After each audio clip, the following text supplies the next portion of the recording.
ব্যক্তিগত সাধারণ মানুষ, ছোট্ট ব্যবসায়ী, আমাদের 10 টাকা ইনকাম হলে 1 টাকা চিন্তা করে আসলে হেল্প করার। আর জনপ্রতিনিধিরা তো আসলে হেল্প করার জন্য একটা বাজেট পাই, তারা ইনশাল্লাহ আপনাকে দেখবে, কারণ আপনি তো 2 দিন হলেন ভাইরাল হওয়া, আর ওনাদের তো কাজ, মিটিং, মিছিল সবকিছু থাকেই। তো তারা সময় নিয়ে আপনার সাথে যোগাযোগ করবে, এটা আমরা আশাবাদী। আর ইনশাল্লাহ আপনি ভালো সহযোগিতা পাবেন। কারণ এই এলাকার জনপ্রতিনিধি আছে, তারা আপনাকে দেখবে, আপনার গার্ডিয়ান মেম্বার সাহেব আছেন, উনি আপনাকে দেখবে।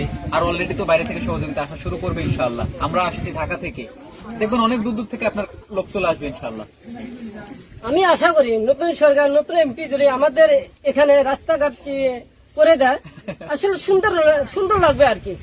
হ্যাঁ, রাস্তাঘাট আসলে এই এলাকার রাস্তাঘাট করা দরকার, কারণ রাস্তাঘাটের যে অবস্থা, মানে আসলে রাস্তাঘাট করা দরকার। মানে 3 ঘন্টা আসছি হচ্ছে ট্রলারে, এটা তো রাস্তাঘাটের মধ্যে পড়ে না, কিন্তু রাস্তাঘাট তারপর থেকে বাইকে আসতেই লাগছে আধা ঘন্টা না কতটুকু লাগছে, 40 মিনিট মতো। এই 40 মিনিট মতো এতটুকু রাস্তা আসলে করা দরকার, তবে হবে ইনশাল্লাহ, আস্তে আস্তে হবে।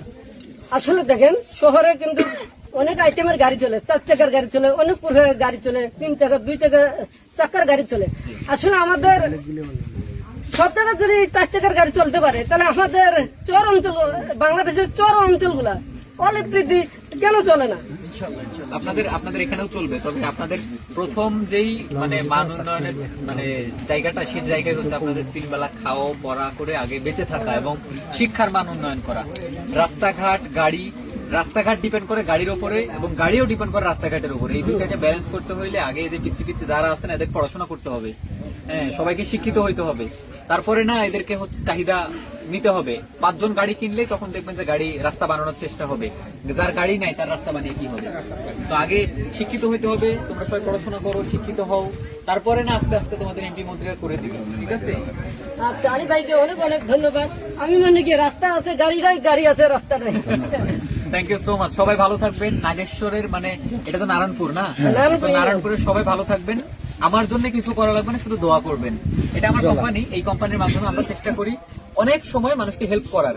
তো এই হেল্পের মধ্যে আজকে একটা হচ্ছে তাজ ভাই ছিল, এবং আমার মতো যারা আসলে ব্যবসায়ী আছে, যাদের ইনকাম সচ্ছলতা আল্লাহ দিয়েছে, তারা যেন একটু হেল্প করার চেষ্টা করে, তাতে করে এই রকমের ভাইরাল তাইজুল এবং আরো হাজারো তাইজুল ভাইরাল না হওয়ার কারণে হয়তো বা পিছিয়ে থাকতেছে, তাদের সবাইকে আমরা সহযোগিতা নিজ নিজ জায়গা থেকে করি। এটাই আপনাদের প্রতি, আর আপনাদের আন্তরিকতা আমার অনেক ভালো লাগছে। আমি সবার সাথে অনেকক্ষণ ধরে কথা বলতে পারি নাই, কারণ জার্নি করে আসছি, একটা মানুষের সাথে কথা বলতে বলতে আসলে হাঁপাই যাচ্ছি।